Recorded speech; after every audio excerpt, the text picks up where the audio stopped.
ఆయన దక్షిణం వైపు చూస్తూ ఉంటే మనం ఎటు చూస్తూ ఆయన చూడాలంటే చెప్పండి, ఉత్తరం వైపు చూస్తాం.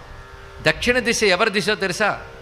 అంత మర్చిపోలేదు కదా మరి. ఒక్కొక్క దిక్పాలకులు దక్షిణ వైపు దిక్కు ఎవరిది? యముడి దిక్కు. శివుడు యముడి వైపు చూస్తున్నట్టు ఇక్కడ మనం శివుడి వైపు చూస్తున్నాం ఆయన వైపు తిరిగితే. అయితే మనం శివుడి వైపు తిరిగితే యముడు మన బ్యాక్ అవుతాడు. ఒకడికి బ్యాక్ అయ్యామంటే అర్థం డోంట్ కేర్ అని చెప్పడం ఇక్కడ. కనుక ఎవడు శివుడి వైపు తిరుగుతాడో వాడు యముడిని డోంట్ కేర్ అంటట్టు తెలుసుకోండి ఇక్కడ. అందుకే శివుడి వైపు తిరిగాడు అంటే వాడికి యముడు వాడిని ఏమీ చేయలేడు. కిం కరిష్యతి వై యమః, అది అర్థం అండి ఇక్కడ. వాడు తిరిగాడు.